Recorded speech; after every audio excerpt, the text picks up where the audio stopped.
help and less talk. What will happen if the US Congress doesn't allocate new funding to Ukraine? How will elections in the USA affect aid to Kyiv? What does Donald Trump's activity in the infospace and his statement say? What is Putin waiting for? Karolina Ashion is looking for answers to these questions. In the last month, the issue of financial assistance to Ukraine has, to some extent, turned from the strategic issue into a political issue.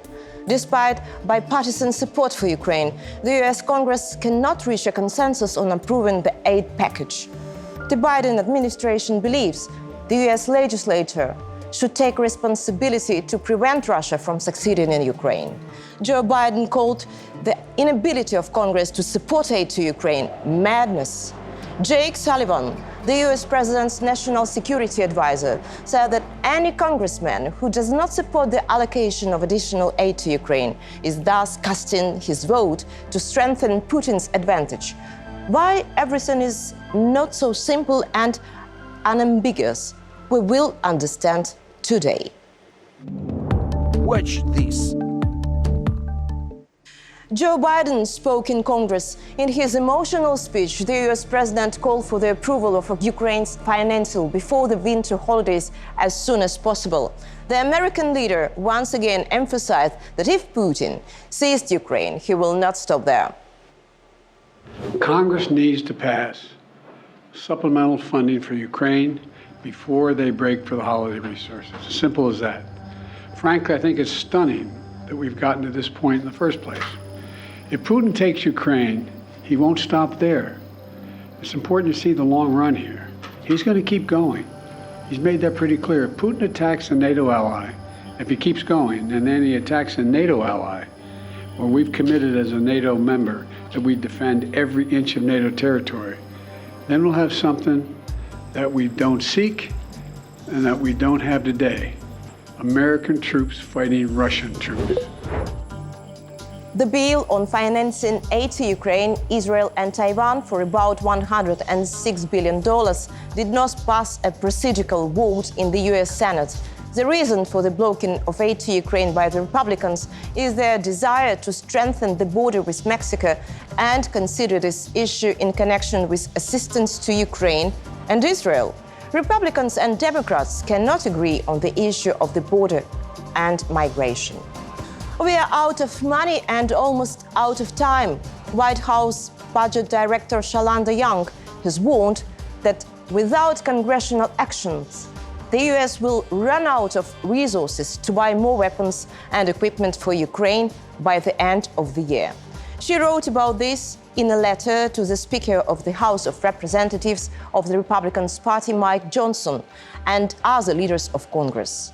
The White House released the document. Cutting off the flow of the US weapons and equipment will kneecap Ukraine on the battlefield, not only putting at risk the gains Ukraine has made, but increasing the likelihood of Russian military victories.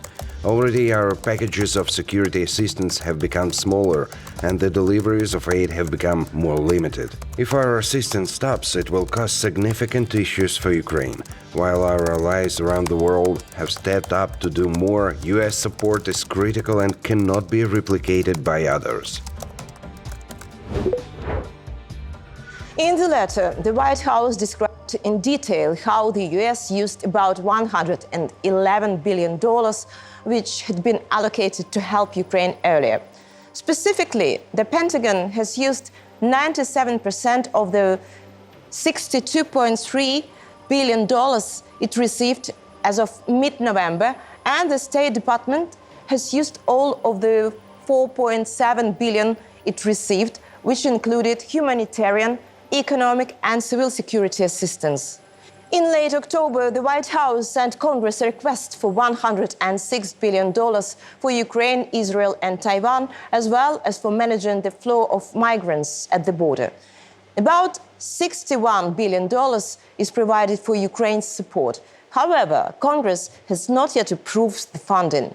The process was delayed by conservative Republicans who wanted to provide aid only to Israel without Ukraine. The situation was also affected by the dismissal of the Speaker of the House of Representatives and the long process of choosing a new one. But recently, the Speaker of the House of Representatives, Mike Johnson, said that he considers the issue of aid to Ukraine to be a priority in the work of Congress. Israel is a top priority for the United States. Ukraine is another priority. Of course, we can't allow Vladimir Putin to march through Europe, and we understand the necessity of assisting there. What we've said is that if there is to be additional assistance to Ukraine, which most members of Congress believe is important, we have to also work in changing our own border policy. Many media have already written that the US Congress plans to approve the aid package by the end of the year. Party leaders in the US Congress plan to work between Thanksgiving and Christmas. They will try to reach an agreement that would satisfy a request from the US Department of Defense to support efforts in combat zones. At the same time, the agreement should provide funds for strengthening border security and changes in migration policy, which conservative insisted on. NBC News, citing sources in the central US legislative body, write that the window between Thanksgiving and Christmas should become crucial because if the negotiations drag on, the chances of getting fundings in all 4 areas for Ukraine, Israel, the Indo-Pacific region and border security will decrease. The other day, the Washington Post published a column in which the author of the material, Maxym Dzhyhun, claimed that almost 90% of the funds that the USA allocated to Ukraine as military aid remain in the USA. It's simple. The money does not go directly to Ukraine, but it is used in the USA to create new weapons or to replace those sent to the armed forces from stockpiles. Dzhyhun, and specialists from the American Enterprise Institute, compiled a catalogue of weapons systems that the United States produces for Ukraine. They identified 117 production lines in at least 31 states and 71 cities where Americans manufacture major weapons. In particular, for the first time since 2005, the production of Stinger missiles was intensified. In addition, the author of the material cites a paradoxical example. A senator and a congressman from the state of Ohio oppose aid to Ukraine and support the United Auto Workers. But the workers of this union in Ohio makes Abrams tanks and Stryker combat vehicle for Ukraine thanks to military aid from the United States. To gain more Republican support for aid to Kyiv, US President Joe Biden's administration released data in which US states benefited from billions of dollars spent on arms to Ukraine. Here are some numbers to help you understand. According to the White House, Pennsylvania received more than $2 billion, the most of any state in spending and investment in production weapons and ammunition. At the same time, 3 out of 8 Republican members of Congress from Pennsylvania voted against military aid to Ukraine. In Texas, 18 out of 25 representatives of the US Republican Party voted against aid to Ukraine.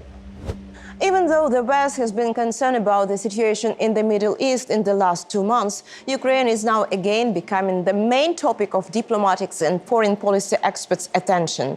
The question is especially acute because of Donald Trump's possible return to the Oval Office. Not so long ago, The Economist published an article entitled "Donald Trump poses the biggest danger to the world in 2024. First, democracy is in trouble at home," writes the publication. And it reminds us that Mr. Trump's first term abroad was better than expected. His administration provided weapons to Ukraine, brokered a peace agreement between Israel, the UAE and Bahrain, and spooked European countries into increasing defense spending. But the second term will be different because the world has changed. Now, Mr. Trump, I quote, judges that for America to spend blood and treasure in Europe is a bad deal. He therefore threatened to end the Ukraine war in a day and to wreck NATO, perhaps by reneging on America's commitment to treat an attack on the one country as an attack on all, summarized The Economist. For Russian President Vladimir Putin, Donald Trump must win the next presidential election. Former CIA Director John Brennan expressed this opinion earlier. He headed the CIA during Barack Obama's second term as president. Brennan claims that Trump's victory will benefit Russia in the war against Ukraine. This thesis is somehow corrected with the statement of the representatives of the US State Department, which he made on the condition of anonymity that Putin will not go to peace in Ukraine before the election in the United States. Trump has already publicly assured several times that he will be able to quickly reach an agreement between Ukraine and Russia to end the war. Zelensky very well, and I know Putin very well, even better. And I had a good relationship, very good with both of them. I would tell Zelensky, no more, you gotta make a deal. I would tell Putin, if you don't make a deal, we're gonna give them a lot. We're gonna give them more than they ever got if we have to. I will have the deal done in one day. In response, President Volodymyr Zelensky offered Trump to come to Ukraine and assured that in 24 minutes he would explain to the former US president why he wouldn't be able to stop the war in 24 hours. Former President Trump said that about 24 hours that he can manage it and finish the war. For me, what can I say? So he's very welcome, first of all. President Biden was here and I think he understood some details which you can understand only being here. So I invite President Trump, if he can come here, I will need 24 minutes. Yes, 24 minutes, not more. Not more, 24 minutes to explain President Trump that he can't manage this war. He can't bring peace because of the Putin. But always we have if he is not trying and if he is not ready to give our territory for this terrible man, for the Putin. If you are not ready to give it, if you are not ready to give our independence, he can't manage it. In early November, the Associated Press published a story about Trump's plan if he were to return to White House. Among them is the war settlement between Russia and Ukraine before the inauguration. This includes ending the endless flow of American money to Ukraine and asking European allies to reimburse the US for the cost of restocking the transferred weapons. But whether Trump's plan to demand the withdrawal of Russian troops from the territory of Ukraine occupied by the Russian Federation, and in what way, not a word. How a potential Trump presidency can change the course of the war in Ukraine is a question that worries not only Ukraine but also Europe, because the main burden of both financial and military aid may fall on its shoulders. If Trump becomes president, there are fears that he may slow down or stop supporting Ukraine. At the very least, the current administration's full support for Ukraine, including its active diplomatic efforts to maintain a united front with European allies on sanctions against Russia, is likely to be significantly reduced. If Trump stops supplying weapons, the war will end on Russian terms, which is the West's worst nightmare, former British intelligence chief Oleksandr told the BBC. The fact that the presidential election in the USA will undoubtedly affect Ukraine's support is understood both in Ukraine and Europe and directly in the USA. This election will determine the format and strength of America's leadership among the world's democracies. During a Reagan National Defense Forum speech, Pentagon Chief Lloyd Austin spoke about the continued need for US leadership to keep the world as safe as possible. His message about rejecting isolationism was aimed at conservative lawmakers who increasingly oppose spending on foreign wars and support former President Donald Trump's America First ideology. Austin once again called on the US Congress to support the aid package for Israel and for Ukraine.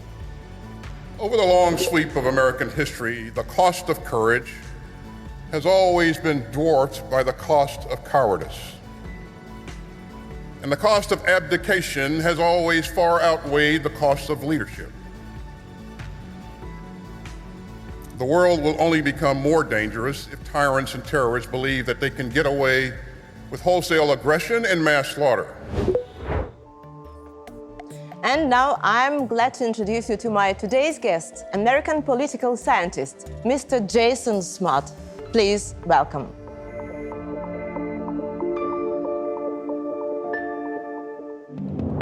Watch this. So, Mr. Smart, pleasure to talk to you today. Thank you for joining our studio.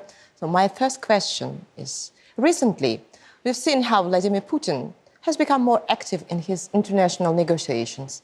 First, Xi Jinping, Kim Jong-un, and now there are 2 visits to United Arab Emirates and Saudi Arabia, and the visit of the president of Iran to Russia. What do you associate it with, and what is Putin agreeing on? What do you think? So Putin is a very difficult situation. Through his actions, he's completely isolated his country. He's become a rogue nation. He's become a pariah state, really, and he's limited with the number of countries he can work with. His major partners are all countries who are equally sanctioned like his own country. The countries that are his more prestigious friends, let's call them, such as the ones he is visiting now in the Middle East, are very few and far between. Most of his allies are countries like Iran. And the reason they're all allied together is they have something in common. When you're a country such as Iran or such as Russia, you have very few other places you can do business. They can't use the normal banking system. They can't do normal trade. They can't regularly work together as other countries would. So they're forced to find other countries who are outside the standards, outside of the rules that the world uses. Hence why North Korea has become a good friend recently of Russia as well.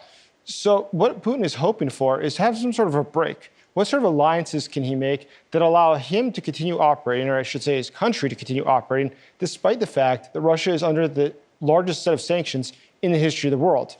It's going to be very hard for him to do it, and I don't think he will succeed, but he is trying to just establish greater contacts in other countries now. You just mentioned the issue of sanctions, and as we're talking about Iran, for example, as far as I can remember, this country has been under the sanction, American sanctions, more than 10 years or maybe about 20 years, and still ready to produce weapons, and still feel, okay, not very good, but not bad. And I'm not talking about Russian budget. We will discuss it further. But how could you explain that the countries who has been under the sanctions for long periods are still doing not very bad? So Iran's actually been under sanctions since about 1980, 1979. And it's about then that it was exactly then when we ended our diplomatic relations with Iran. So since that period of time, Iran has continued, though, you're right, to prosper in different things, including the production of weaponry. As you know, here in Kyiv, that includes things like drones.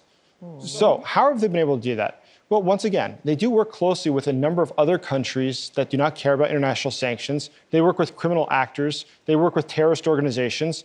And as we've seen in the recent news, what is going on with Hamas, what's going on with Hezbollah, all these things tie together. Once again, sanctioned organizations, whether it is a country or if it's an entity, such as a terrorist organization, or if it's a criminal entity, such as a drug cartel, they all have something in common. They can't do normal business. They are forced to go out and find other partners who they can ally with, who also don't care about the sanctions, that are not interested in following the international rules and norms. They are looking for people or countries that are able to go around that. And so that's what they have in common. And today what we see in Iran, we see that they are trying to warm the relationship with Russia, which are already quite warm. There are things that Russia has that Iran would like, and there's things that Iran has that Russia would like. But they have a lot of areas where they can still work together. So though they are two countries, and you would say, well, the population's not going to be huge of them combined compared to the rest of the world. Well, considering how diverse those two countries are, they really can provide a lot of trade-offs to each other. I wanted to talk a little bit about a G20 summit, which was recently. Why was Putin given the floor at this summit? What do you think? So whenever there's a summit, in general, why is somebody invited? There was with the OSCE, there was a similar It was situation. the 20th meeting. So at the summit that there was for the OSCE recently, where Lavrov spoke, for instance, there was a lot of criticism. And a lot of people said, but why is it? How is he allowed to do this? He has sanctioned a number of countries. Why would this be allowed? And the answer is actually quite simple. It's probably, in this specific case, I'm not quite sure, but I would be almost certain it's because the rules say that every country is allowed to give an opening speech, and they choose the representative that gives that speech. So that can change from time to time, depends on the organization and what their ground rules are. But in general, it's something that's just allowed for every country, and it's written into the rules that everybody agreed to when they joined the organization. So Putin, during this summit, Putin shamefully recognized the military actions as a tragedy. He said, he named it tragedy. At the same time, he noted his readiness to stop this tragedy and proceed to negotiations, from which Russia seems to have never given up, unlike Ukraine. So, and what does he see at the negotiating table to end the war? Who will be ready to talk with him? Well, I think the reality is that Vladimir Putin obviously cannot be trusted. He is somebody who is a war criminal, a wanted war criminal as we speak, and he is a dangerous person. He has broken absolutely every promise he's ever made, both to his own domestic audience in Russia as well as externally. And so there's absolutely no way that Putin should be trusted to negotiate with Ukraine. I hold the same view as I think most Ukrainians. If there were to be a negotiation, hypothetically, I have no doubt that Putin would just use that period of time to rebuild his military, to gain more strength, before then again attacking Ukraine in the future. Russia cannot be trusted with Putin in charge. So I think that what he looked for in negotiations is simply to buy time. They would come with excuses, they would offer something, but it's all just a pretext. The reality remains the same. Vladimir Putin is a threat to global security and to global order, and he should in no way be trusted with anything. What do you know about the attempt by Germany and the USA to push Ukraine to sign sort of peace deal with Putin? And is it possible, this? And what are the consequences of this scenario?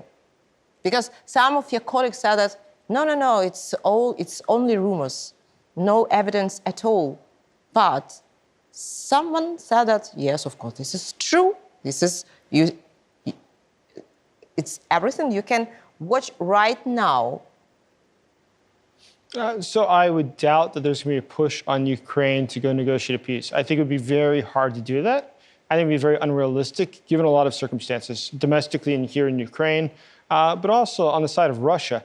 I don't think they would want to seek a peace deal right now. I mean, they still have enough soldiers, enough weapons that they don't need it yet. They will need it at some point in order to rebuild their military, in order to prepare further. But I don't think the moment's arrived yet. I think more likely Russia is simply trying to probably spread these rumors in order to create this interest or to distract the public from what is going on. The fact of the matter is that Vladimir Putin has stated before that his goals were to destroy the Ukrainian state, to replace the government, to occupy significant parts of the country, including Kyiv. And according to all the assessments that have come out in the last year from the US government, Vladimir Putin's objectives have not changed. In no way has he changed his opinion. So based upon that, I think that we have to be realistic and say that it would be very unwise to begin any sort of negotiations. That being said, the position of the United States and of the Biden White House this whole time has always been the same. The decision as to when there will be peace is up to the Ukrainians completely. And America supports the Ukrainians in whatever decision they make. But if it's just like you said, that why is this situation in the US Congress regarding the aid to Ukraine? If it's clear that the Putin's plan is clear, he wants to grab to see significant part of Ukraine, and he will not stop here. And the president of the United States, Joe Biden, said it out loud, and not only one time, but during long periods since the beginning of the Russian full-scale invasion of Ukraine. I don't understand. Please, it looks like the world is unfair. Everybody understands that Putin is a very bad guy, but everybody understands that Ukraine needs to be supported. and nothing has changed. So the U.S. Congress, why is it going slow? There's a few different reasons. As you know, I just arrived back from Washington, D.C., where I was for a couple of months, specifically looking at issues related to Ukraine. And what I noticed is this, is that I think that there is still strong support with the decision makers in America for Ukraine and for funding for Ukraine. And the polling shows that, the statistics show that. Those, especially those who are informed about the situation in Ukraine, are very supportive. The Speaker of the House, for instance, a Republican, very close to Trump, he himself has said that he understands that we must stop Putin now before he poses a greater threat to the rest of Europe. So I anticipate that the Republicans will, in the end, be able to vote in favor of more weaponry for Ukraine. It's simply not in anyone's interest, and certainly not the U.S.'s interest either, that Putin has a free hand and feels that he's empowered or that the United States is not willing to stand up to him. It's all the contrary. I mean, Russia is a very poor, impoverished country. The military is very backwards compared to the U.S. military, obviously. And so we should be able to flex muscle and show our strength without any fear of Putin's repercussion. And so I don't think that the Americans are worried about that. I think that simply the news cycle, a lot's going on in America. We have our own elections for president next year. And I think there's a lot more focus on that. So maybe Ukraine's less in the news, not because there's a fear of Putin or because people don't support Ukraine, but simply because there's other things that are in the news right now that are a greater priority for most Americans that they feel every single day. In more detail, yes, of course. So, and there is another question, which is, I think it looks like, it's unfair regarding Ukraine. Do you have an answer to the question why Ukraine actually does not have the right to strike Russia with long-range weapons? Why does USA constantly restrict Ukraine? Is this fair? Well, I think that's normal. I mean, usually the United States is not trying to... This is the first time in the country when the country who has to defend, but can't strike to the other country who our enemy. Sorry. I understand you perfectly well. So I think that in this case, though, we have to look at something. The United States is obviously not trying to involve itself directly in the conflict. And that's why since the very beginning, Joe Biden has said the United States will not have boots on the ground, that is to say soldiers, participating in the war here in Ukraine. At the same time, the United States is willing to arm Ukrainians who are willing to fight for their freedom so that they can best defend themselves. But to strike within Russia would be a provocation. The Russian government would undoubtedly view that as being assistance to try to topple their government. And that could be something that would destabilize U.S.-Russia relations, which are already very bad. But the potential of it becoming a hot conflict is real. It can't be totally ignored. And keep in mind, it's more complicated than just what happens with Ukraine. Russia has a great deal of influence in other countries that are also important to the U.S., such as in Latin America, in Africa, and other regions. And I think that the United States is trying to avoid Russia destabilizing those countries in response to Ukraine having used weapons from America against Russia. What do you think? The nuclear threat, is it affect too much of the states if we are talking about Russia? As you said, that the United States doesn't want to provoke Russia to use nuclear weapon. Is this nuclear threat really big so far? I mean, it is a real threat. We can't dismiss it as being completely unreasonable. It could definitely happen. I think it's improbable, but it is not impossible. It could definitely happen. And I think that most people do feel that Russia, given the fact that it's a very broken society, it is run sort of like a mafia more than like a country. It's become sort of unpredictable at different points, unlike other countries. So I do not fear it, and I don't think anyone should fear it. I absolutely don't think Ukraine, when it's deciding to, for instance, do drone strikes within Russia or in port cities of Russia, I don't think they should be afraid of that whatsoever. The fact is that Putin will not use nuclear weapons for that. I think that Putin would only use nuclear weapons in a situation where he felt there was an existential threat for Russia's existence, such as an attack on Moscow. I don't see that, though, in anything that Ukraine's doing. But I think that this is a fact and this is a fair that Russian people has to feel that the war not only somewhere overseas, but this is the war between Russia and Ukraine, and this is Russia who started this war, and that's why the people in Russia have to feel it, and that's why I put this question about a lack of right for Ukraine to use this weapon to strike to Russia. I have no problem. I mean, I would absolutely support more strikes on Russia. I think that Ukraine should be striking Moscow as often as they have the chance. It'd be great if more cities in Russia were hit daily. Actually, I would think that would be one of the best things Ukraine can do for its national security is to attack more Russian military installations, energy installations, and other things that are necessary for the national infrastructure. Because the fact is, Russia does have to feel the pain. Russia does have to realize that this is not a faraway war. This is not something that's happening in the distant lands, but this is something in their neighboring country. And there's real repercussions for them. It's not just sanctions. It's not just that it's more expensive to buy things. No, they have to realize that there's now a direct threat to them. And I think that at some point that could destabilize the Putin regime. Once again, my great hope is actually, in fact, that something like regular drone strikes on facilities in Russia, for instance, the attacks on Moscow, when they were happening at Moscow City, that was something that we saw shocked a lot of people there. There's a lot of the upper class. There's a lot of people involved in investments. There's a lot of people involved in enough. Insurance. Yeah, it's better than nothing. Yeah, it's better than... We just need to do more and more, though. And it has to be constant.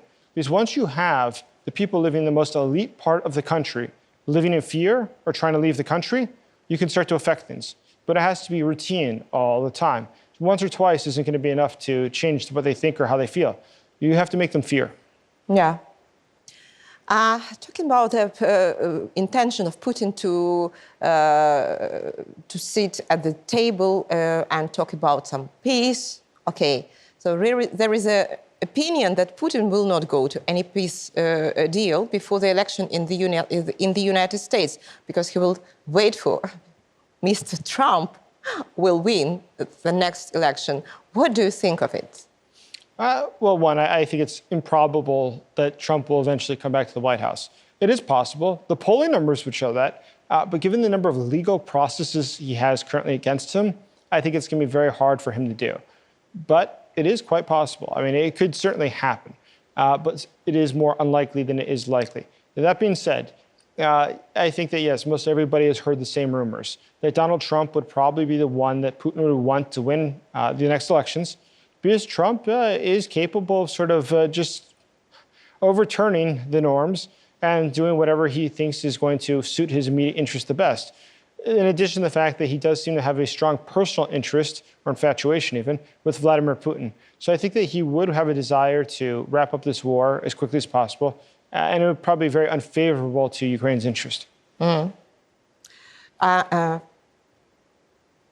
What do you think? Who can be the moderator between Russia and Ukraine if, for example, let's fantasize, and if the negotiation peace deal between Russia and Ukraine tomorrow, who could be the moderator? Which country, which state? Ultimately, if there's going to be some sort of talks between Russia and Ukraine, it would be a country probably more along the lines of Turkey or China. It would certainly not be a European country or the United States, which Putin views so negatively. It'd have to be a country that he at least respects. That would be one of the greatest determinants, and a country that's viewed to be an honest broker in this. So there's very few options. But Turkey is a country. Erdogan is somebody who, as we know, Putin does admire quite a bit. That's quite clear. It's one of his favorite world leaders from his style, the way he behaves, and everything else.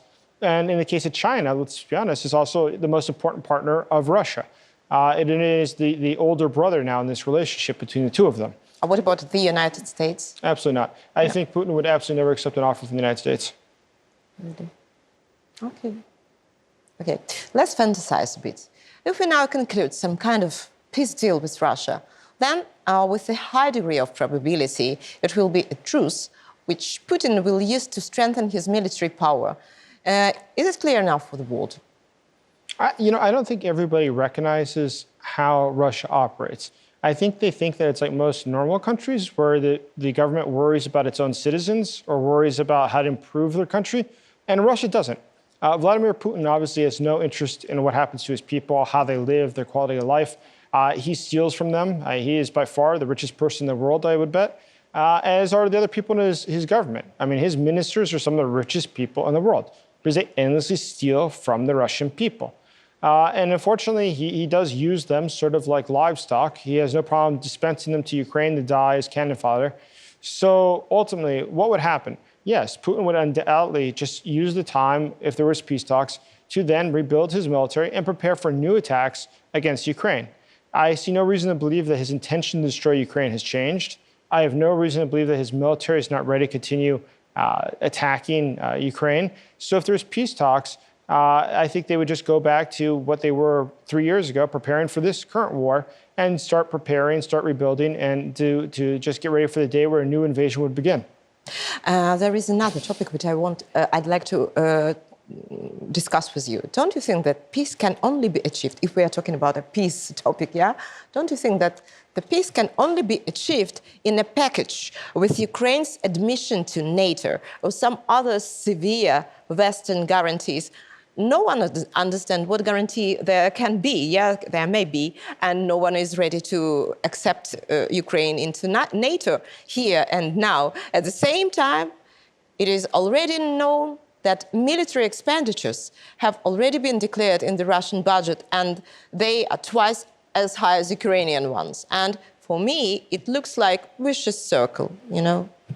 Well, Russia is about to invest about 30% of their budget into the military. It's more than it was during the Soviet Union. It's a significant investment. And Russia will continue to do that because, like all these other dictatorships, same as North Korea, the people of North Korea live in hunger, yet the military keeps developing ballistic missiles. The reason for that is very simple. The dictator is not very interested in how his people live. His only objective is to assure his own security. And the way he assures his own security is by making sure he's able to have the weapons to fend off anyone who were to advance upon him or to pose a risk to his regime. So I have no doubt that is exactly what Putin would do too, or is doing, is robbing his own people and developing his military. So, Mr. Smart, I'm ready to add another speaker to our conversation, if you don't mind, of course. So, and this is Mr. Oleksandr Khara, Foreign Affairs and Security Policy Expert at the Center of Defense Strategies, Diplomat, and ex-advisor to the Defense Minister of Ukraine. So, Mr. Khara, nice to see you. Good evening. Nice to see you too. Thank you for the invitation. Yeah, thank you for your time to have this conversation. So, how can the lack of unanimity in the Congress? So, the topic I'd like to talk to you in more detail is, of course, this the American aid to Ukraine. This is topic number one in Ukraine. And how can the lack of unanimity in Congress regarding aid to Ukraine affect the decisions of other states to assist Kyiv? Well, first of all, it's a pity that the U.S. Congress actually took hostage Ukraine as a hostage in this situation, because it's not because of Ukraine, but because of the ongoing presidential campaign and because of the willingness of the Republican Party to use this situation as a leverage and to get something that is really relevant to the American people. But in general, I'm more, let's say, positive, and I'm more, let's say, enthusiastic about the prospects of the Congress voting for the supplement and to provide Ukraine with additional security assistance. We know that in the House there are some hardcore, let's say, opponents of the assistance to Ukraine, and they actually blocked this assistance for quite a long period of time. But in the Senate, we have a majority of the Republicans who would gladly vote for this supplement, but they decided to, let's say, to use this as a leverage against the Democrats, and they want this border issue being solved, the change of the border and immigration policy and other things. But I believe that the Congress will resolve it, and there are some good signs about it. The Democrats are ready to discuss further compromises and the middle ground between the parties on the issue. So I don't think it's a huge problem for us at the moment. From the other hand, as you rightly said, that it's going to be an increasing problem for Ukraine. I mean, the lack of American leadership and the lack of American support, material support for Ukraine. And we've seen after the previous speaker, Kevin McCarthy, was ousted of the post, President Biden called his European alliance and he asked to step in and fill the gap in capabilities for Ukraine. And just the other day, the United Kingdom decided to provide Ukraine with additional 500 million pounds worth assistance. So I believe that in this difficult time, the Europeans will step up and they will cover this, let's say, lack of materials that Ukraine badly needs on our battlefields. As we know, the Republicans announced to the White House the list of demands they would support to assist Kyiv. Of course, this is a matter of political bargaining because they insisted on the migration policy and they wanted to link it to the aid to Ukraine, yes, in one package. Or maybe the Republicans not sufficiently informed about how important it is to help Ukraine now. And my question is, where did the real Republican hoax go? By the way, here with us in the studio, the American political scientist, Mr. Smart. So please, if you don't mind, if you'd like, you can add and also give me and our audience answer to this question. Where did Republican hoax go? So the Republican Party has had a shift. Historically, the party of Ronald Reagan was very aggressive to defend American values. When I say American values, it's really just human values. That is the support for freedom, the support for democracy, and to work with countries that also embrace these values. So it is quite shocking today that there is something such as the situation in Ukraine, where Russia, a totalitarian state, has attacked a democratic state, an ally of the United States, and that the United States has not done more, largely because of the Republicans. You would have expected that to have never been that way. Reagan would have never allowed that. So what happened? I would argue that it mostly comes down to the past decade and a half, but most acutely, Donald Trump's rise to power has changed the party. The political party that it was before is no longer there. The party has become very populistic. The party has become totally focused on what is occurring domestically in the United States, much more focused on social issues, and much more focused on things that are, I would argue, of less significance to global events. And this sort of isolationism that they bring with them, with the Make America Great Again, this is something that we see playing out currently in what the Republicans are doing or failing to do in the U.S. Congress to support Ukraine. Yeah. Mr. Khara, are you with us? Yes, I am. Yes. What would be your answer like on this question? Please. Yeah, well, certainly we have the phenomenon of Trump, who is the best friend of different type of authoritarian leaders, including Mr. Putin. He was cousin up with Mr. Putin. But it would be fair to say that it was the Trump administration, rather not himself, but his best military and national security guys who started to provide Ukraine with the security, with the lethal assistance. So I believe we cannot pursue those guys who are voting this week on Ukrainian supplement because they are sure, they know that Ukraine badly needs these armaments to defeat Russian imperial and aggressive ambitions, not with regard to Ukraine, but to the whole of Europe. And actually, the United States president said that he said that, just a second, I had this, sorry. Oh, no, it's okay. It's okay. Joseph Biden said history will judge us harshly if we turn our back on freedom scores in Ukraine. We can't let Putin win. So the Americans in general and the Republicans particularly understand the importance of this assistance. But from the other hand, they need to let's say, pursue their political goals, domestic goals in the face of the elections. So I completely understand what's going on. And what's positive about the Republican Party, recently they published, the chairmen of the House Foreign Relations, Intelligence and Arms Committee, they published a Victory for Ukraine plan, and they believe that the next administration, the next Republican administration, needs to step up this support for Ukraine, and they need to let's say, to check all those errors that the previous administration had done.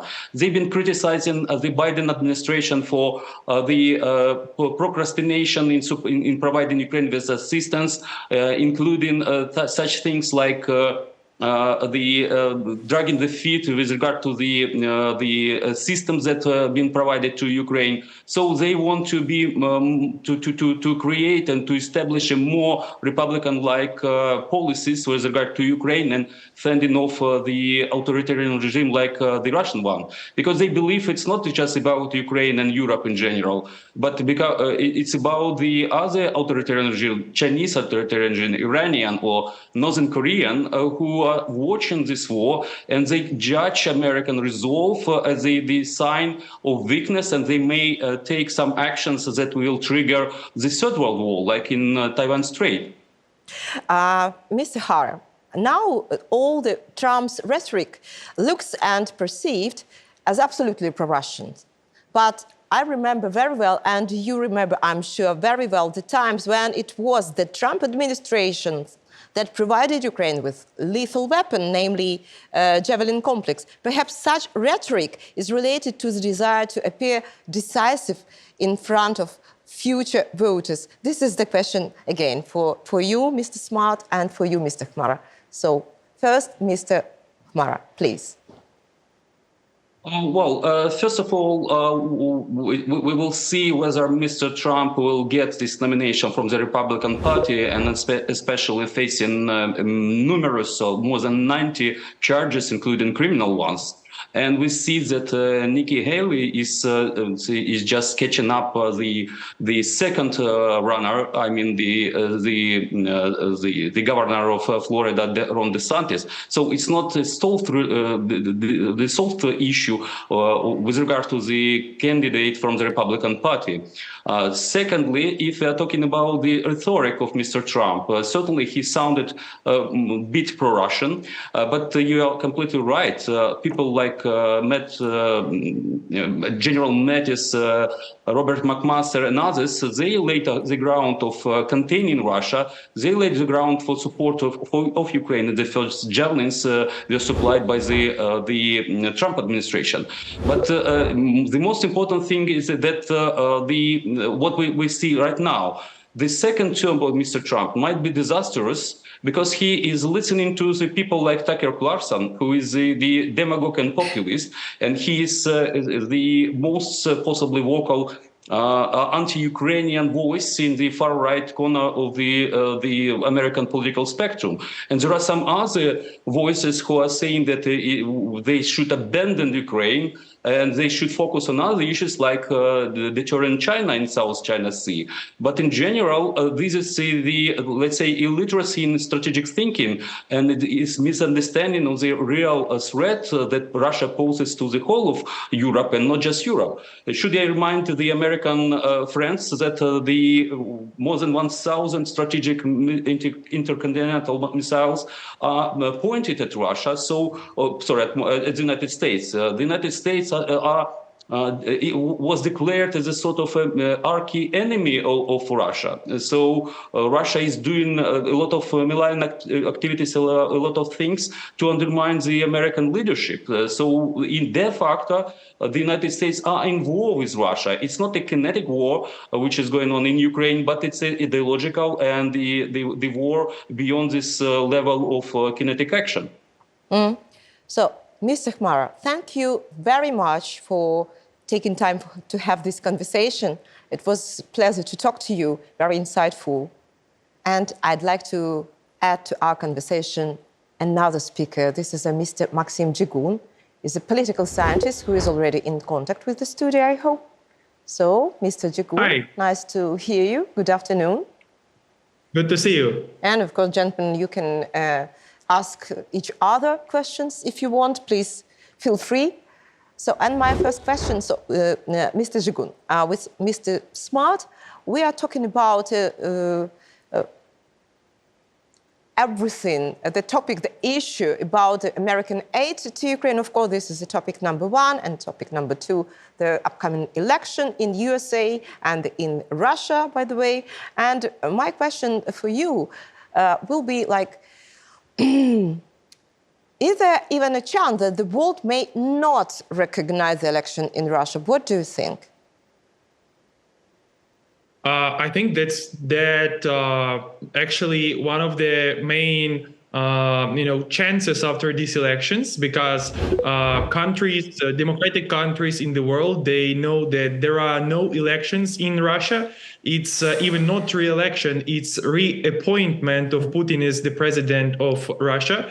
And most probably that democratic countries like the US or European countries will say that Putin is illegal leader of Russia, where is no democratic movements, where no other competitors and other candidates for the presidency. And we know that even taking into account that there are some special new territories of Russia, kind of Khersonska Oblast, Zaporizhia, and the other regions of Ukraine, they're going to have these elections even on the occupied Ukrainian territories. And it's one more reason why civilized world should not recognize these elections and recognize Putin as a new president of Russia. And we basically can say that there are no cases in the world, in democratic world, where one person can lead the country for more than 20 years. And that's actually what happens in Russia and Belarus. And I think that it obviously shows that there are no free elections and there are not elections at all. That's just reappointments. Yeah, reappointment, you are right. So everyone, by the way, everyone predict what will happen with American aid if Trump, for example, Trump will become the next president, or any Republicans, but there are no forecasts. If a Democrat will remain the president, why? Why these discussions never raised? So first, please, Mr. Smart, well, Joe answer. Biden's the candidate for the Democrats, so I don't think it'll change if he's elected. It'll probably be the same as it is now. Now, it is possible that he chooses someone else, which is what I think you're referring to, right before the elections. He's going to go through the primaries. He will win them. But there is a chance that he could choose somebody else to be the candidate for the Democratic Party. He could say it's because of his age. Who it can be, could be. Gavin Newsom from California, somebody who they talk about a lot. But there's several different options. But the fact is, it would probably be somebody that's younger generation for sure than Biden is. Maybe somebody that's probably further to the left than Biden is in order to appease their base, which is sort of fractured at this point. But overall, I think that there is a very good chance that whoever were to come to power would still be very supportive of Ukraine. Yeah. Mr. Dzhyhun, are you with us? Yes, I'm here. Yeah. So we're talking about what will happen with the American aid to Ukraine if the Democrat will stay in the House. Actually, I think that it will depend will on the it be maybe situation. increase of this aid?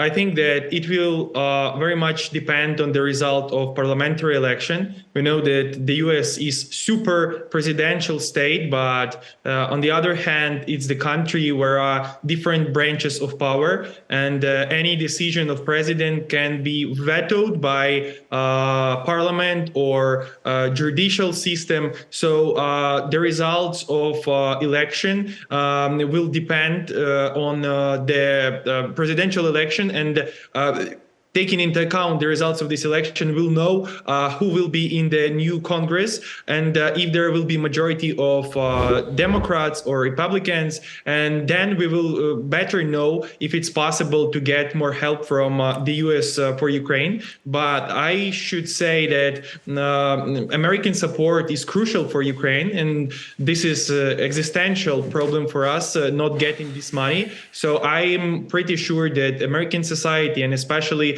political sphere, political leaders of the US, they know that we depend very much on their support, and even in context of Ukrainian budget, not only on the battlefield, because these days we receive information from Ukrainian parliament, from Ukrainian government, and Ukrainian officials say that if we don't get this support from the US, that will mean that beginning of the next year, we will not have enough money to pay to our doctors, to our teachers, and to other people who work for Ukrainian state. And that's really a tough situation, but at the same time, I hope that American politicians will make a good decision regarding Ukrainian support and support of other countries as well.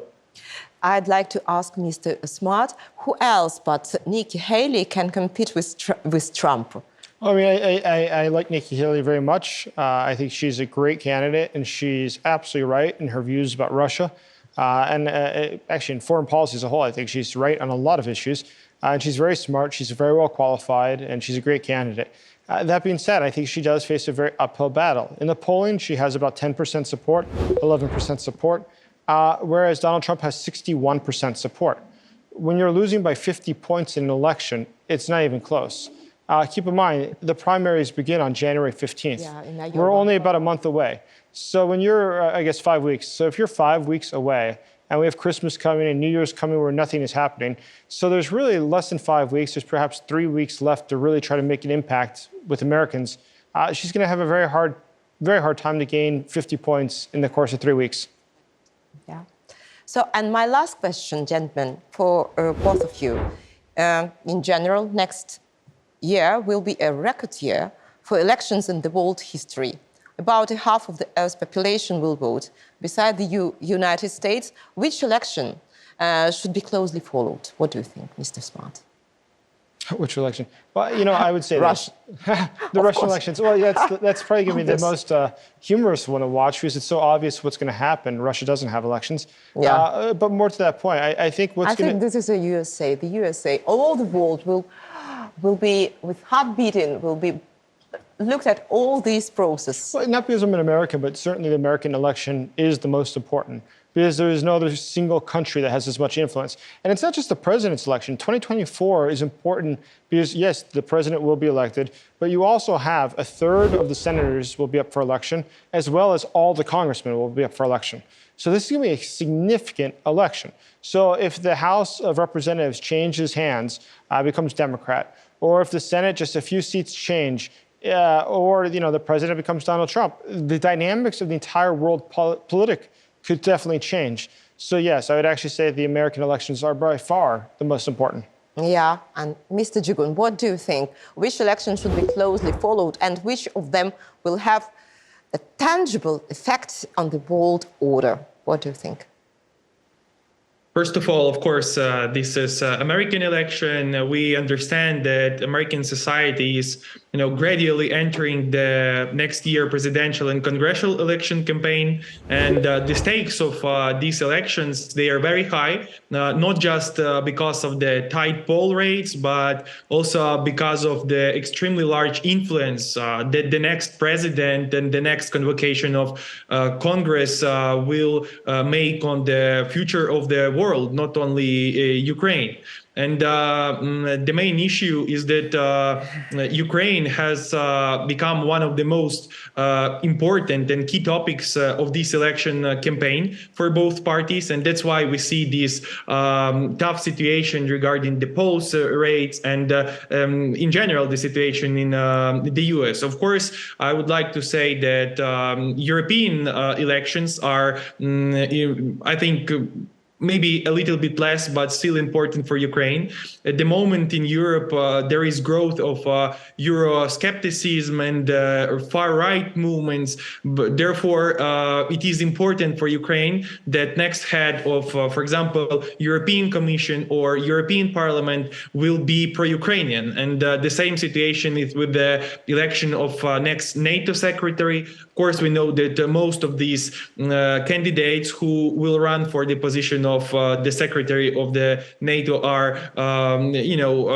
European-thinking people. They are pro-Ukrainian, but still these elections are very important for us. And we see a very difficult situation in many European countries like Netherlands, where populist wielders won the election, and probably he will be the next prime minister. But at the same time, we should understand it's just political cycle, and everything changes quite fast. And we should not be scared of the possible results of all these elections, because we know that European system, political system, and American political system, they have this principle of check and balances, and that's very, very important in the situation when we can have American president who is not pro-Ukrainian, for example, or who has a very radical political views on many issues.